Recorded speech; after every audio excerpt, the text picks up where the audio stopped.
Hi, I'm here with Professor Tony Attwood, the renowned autism expert based in Australia. Hello, Tony. Hello there.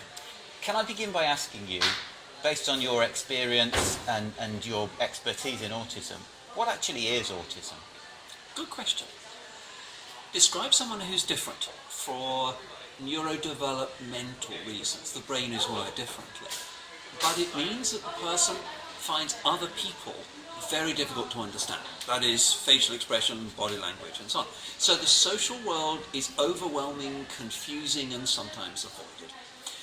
But it's not just people. There are other fascinating components too that can include high levels of anxiety, what we call routines and rituals, which are ways of, in many ways, reducing your anxiety. Fascination with certain topics, from Thomas the Tank Engine to drain covers, something that's absolutely fantastic. Sensory sensitivity, that is, certain sounds, aromas, textures, light intensities are overwhelming, can also be associated with motor coordination problems, but in many ways, each person with autism is unique. I've heard you say, and we actually used a clip of you in one of our articles, talking about some of the ways that autism is assessed. And for some of the assessment criteria, you were saying that actually these are symptoms of anxiety rather than features of autism. Could you say a little more about that? I was recently talking to a group of adults with Aspergers syndrome and saying, okay guys, what are your biggest challenges in life? Making friends, getting a job, and so on. And they all said, 30 of them, managing anxiety. And one of the ways they manage anxiety is by having routines and rituals, schedules for the day, things that can't be changed. It's that inflexibility and that ability to use the special interest as a thought blocker to stop anxious thoughts coming in. So often for those with an autism spectrum disorder, their biggest challenge in life often is anxiety. And these features that you mentioned, are you saying that these sorts of things are what anybody would do if they were anxious, and they're not actually deriving from autism itself, but they're deriving from the anxiety that these people have been through? The anxiety creates many of the clinical characteristics, from variety is not the spice of life, wanting routine and consistency. But also the person with autism, to manage their anxiety, can be very controlling. That is, they don't want to experience a circumstance that could create anxiety. There can also be issues of having an explosion, a meltdown, to cleanse the system, to reboot the emotion computer, and that makes the person feel a lot better. So there are many reasons why those autistic behaviours are in fact expressions of the management of anxiety. You've been very much associated with Aspergers, and the terms Aspergers and high-functioning autism are often used interchangeably. What's the difference between them? There's a very significant difference between high-functioning autism and Asperger's syndrome. One difference, and that's it. They're spelt differently. So essentially they're the same thing? Absolutely. Thank you. When it comes to intervening early on a child with autism, do you think that's important? And if so, why? I think it's very important for neurological reasons in terms of the plasticity of the brain. And by experience, nerve connections will be made. When we look at the neurology of autism, which parts of the brains aren't working as they should do, and the child, the adult, then acquires that skill, we find that the areas that would normally cover that function don't eventually light up, but other areas do and take over that function. And they'll only do that by early intervention and practice. So if you're going to teach the skills that are missing, it's very important you start as early as possible to make those connections. Could you give an example of how that might work?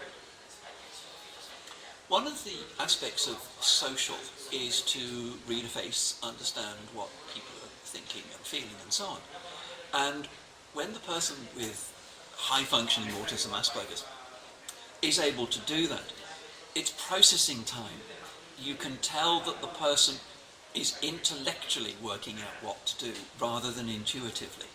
So sometimes I just have to be patient and know that they will get there eventually. But other areas of the brain are taking over that function.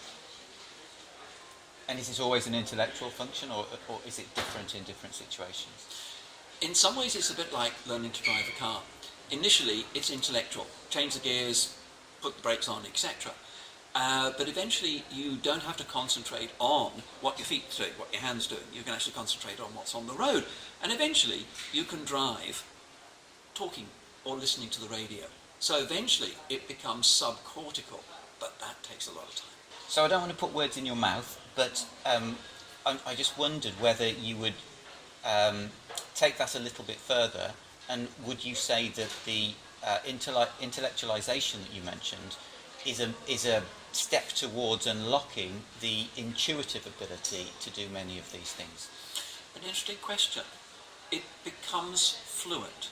It's hard to say how that may be achieved, but it's sufficient to function in society that people wouldn't know the challenges the person faced when they were younger. And to a certain extent, as much as you get late walkers, late talkers, you can get late socializers, but it needs to be through early intervention. And what sort of early intervention would be ideal? If I was going to design an early intervention program, it's on the basis that each child with autism is unique in their profile of abilities, personality and circumstances. My choice is an eclectic approach, where you take the best of what's on offer from a variety of different sources that creates a unique program for that individual from a multidisciplinary basis that may well change over time, but needs regular review.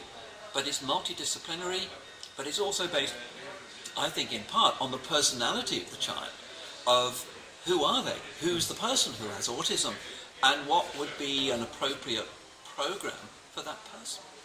So how would a parent go through everything that's out there and select something that's appropriate for their child? I think parents need advice from people who work in the area as to what may be appropriate. But I would also trust their intuition.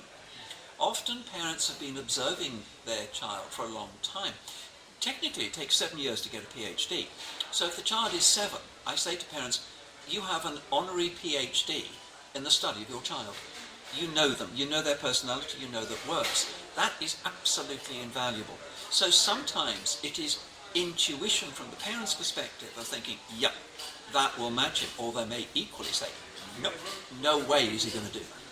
So that's interesting, because one of our early awareness campaigns was called Trust Your Gut, and it was about parents really trusting their intuition in the way that you talk about. It'd be interesting to hear your thoughts about how that intuition might manifest itself, because a parent might intuitively feel something but not be aware that they intuitively feel something. In early intervention, you're encouraging that child to do something that's difficult. Yeah. If you go too far, you're going to have a meltdown. Often what the parent is doing is reading the subtle signals that nobody else will read, that meltdown's on its way, time to back off, or help is needed. And for those with classic autism, I say the mannerisms have a message, and often parents translate that and can read what the child is thinking and feeling using that body language. So parents use their knowledge of the child and their understanding of the child to be able to intuitively know how best to interact with them. Yes, but also need backup from professionals to have a variety of strategies, and that's why I say there needs to be a variety. In early intervention, there's not one size fits all. Each child is unique. We need a unique program. And most parents don't have the facility to create or have created for them a unique program. What sort of advice would you give them to navigate the sea of possible treatments and therapies that there are out there? Really, this is to do with information. You can get information from the internet, but be careful, because sometimes it's, how shall I put it, entrepreneurial. You've got to be careful. But it's like buying a car. Sometimes you want to talk to somebody else who's driven the same car. Talk to other parents and ask them. They're the unofficial goods therapy guide to find out whether it worked or not. Don't forget, their child may be different from the child in question. But I think it's getting as much information and trying it, just seeing if it works. And usually those with autism very quickly let you know if they get on with it or not. But what's crucial, and sometimes is actually more important than the philosophical basis and the technical components of the program, is the person administering it. Yeah. For those with autism, they seem to have a natural understanding of what works for them, but more importantly, whether they have a sense of rapport with the teacher, therapist, or person who does this. It's an indefinable, it is a personal component, but you either get on or you don't. And if you don't get on, no matter how good the program is, it's not going to work. If you've got someone who just has a wonderful rapport, it will work. And so that brings us round to intuition again, doesn't it? To the parent's intuition, because based on their knowledge of the child, they'll understand whether the treatment is particularly working for them, and they'll also understand whether the relationship with the therapist is working for them. When you say parent, of course, this is usually mum, but it's not exclusively mum. Dads here can have that intuitive understanding. Usually mums have the most time with the child and see them in a range of circumstances to read them fairly well. But it can be, I would hope, a joint decision by both parents to share the load. So when parents have a sense that their child might be autistic, what are the early signs to look out for? What would confirm or not confirm what they think? I think parents are there on social occasions. How interested is the child in their peer group, in looking at and watching people? Are they more interested in objects than the social world? Is it also an issue that they're not reading the cues of what to do and what to say in certain social situations? Are they preferring isolation, or are they actually engaged with others but in an authoritarian bossy boots way according to their rules? Or are they observing, analysing and imitating people to try and work out what to do? So it's the social side, usually mum, senses overwhelmed, can't cope, not reading the cues. I've got to be the social guide. Despite intelligence, that person is not understanding the social world. Another area is sensory sensitivity, that can be certain sounds are overpowering, vacuum cleaners, dogs barking, or something like that, seams in clothing or labels in clothing, aromas and so on. So there can be the sensory. There can be meltdowns that are extremely intense, and parents try as best they can to distract, console and use affection. You find, I just got to let it go, let the storm pass and then they'll be okay. But there's also issues of the art of conversation, communication, the use of language as an engaging interaction. Also looking at interests. Are they unusual for a child of that age? Yes, I know a lot of kids like Thomas the Tank Engine, but this goes beyond just liking it. And it's also showing abilities in certain areas that may be Lego models that they're very good at. It may be music, it can be talents, but in the social, anxiety, sensory and motor coordination of clumsiness, you think, needs help. So when parents do notice those things, generally they tend to obviously go to the specialist to get it diagnosed, but that often is accompanied by a lot of worry and almost a fear that they won't be able to manage, and even a perception that autism is something that's bad and a problem. How would you encourage them to think about such things? I've been working in this area for over 40 years, and one of the reasons I continue to do so is I've seen some of the most challenging, difficult, autistic kids at 2 years old who have been very much in a world of their own, no speech, totally disengaged, end up as professors of mathematics. And one of the things I like is I cannot use the abilities when they are 2 and 3 years old as accurate predictors of adults. I can at 6, 7, 8, but in the preschool years, no way. And that's what I find so enjoyable. So the child might have a very promising future in terms of what they can achieve. Another thing parents might be worried about is whether they can be happy, whether the child will actually grow up to be happy alongside that. It's happiness and love. And happiness may come from other things. Happiness is a new Thomas engine. not necessarily a hug from mum. And the expression of love and affection may be in a different way. It may be a touch, a look. It's something very low key, but is very genuine and deep for the child. So it's changing your expectations in terms of what brings happiness to the child. It may be an event rather than an interpersonal experience. And love is certainly expressed, but it may be a subtle expression of love. Because a lot of parents might, because you say it might be Thomas the Tank Engine and not a hug from mum, a lot of parents might be worried about just that they won't be able to have a loving connection with their child, or at least one that they can understand and relate to. What would you say to them? Your child is different, and you have to adjust accordingly. There will be disappointments, but there will also be joy. And the joy may come from toilet training, which other families do automatically. There's nothing you do. This takes time, and it's done. Learning to read, learning to make a friend, learning to socialise. Your achievements will be different, but they're probably going to be greater, actually, than parents of typical kids. And do you think that the child will experience fulfillment from a connection with their parents, even if they express it differently? So the work of the parents is to learn to tune in to their different expression, or is there a difference in what they would experience?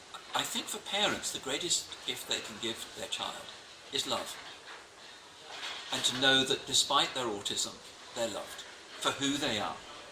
And that they're very brave in coping with autism, but they are very deeply loved and supported. Obviously there are other programs and so on to help that person, but one thing that parents can do is show acceptance. And when I look in the long term of those who have been successful in their eventual outcome, one of the key ingredients has been parental support rather than criticism. And is there a difference between how boys and girls manifest their autism? There is a difference between the gender expression. We know a lot more about the boys than the girls. The girls, I think, are much more imaginative and creative in how they cope with their social confusion. One is by, I don't get it, I don't understand the social. But what she may do is say, but I'm going to learn it. And I'll learn it by observing people playing. What do they play with? Barbie dolls and so on. But then analysing what they're doing and looking for patterns, looking for something that they can say, when that happens, that happens.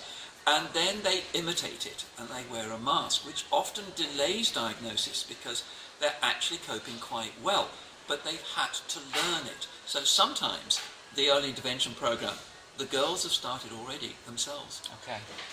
They've sort of intuitively worked out what they need to do to... Yeah, there's something going on here, I need to learn what it is, but I don't want to make a fool of myself, but I'm going to watch. Whereas the boys may be in isolation, or may be intrusive and intense. The girl is saying, I've got to find out what to do, I'm going to learn it. But it's self-taught. And is it always a boy-girl split, or are there some boys who hide it as well, and some girls who show it more easily? The observation, analysis and imitation occurs with the boys too. My son has an autism spectrum disorder, Aspergers syndrome, and he copied. And he said, Dad, I thought everyone learned socialising by copying. I thought that's what everyone did. And I said, no, some people just know pre-wired what to do. He said, really? I had to learn it all.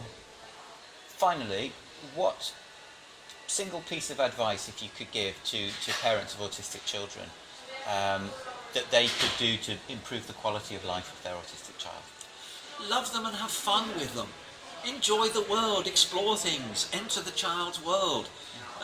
Have enjoyment together, laugh together, find things that are interesting, be the best friend, and love him. You see them as an individual and relate to them, make a personal relation to them irrespective of the autism. Yeah, you introduce them to the nice parts of life. Tony Attwood, thank you very much. Okay, thank you.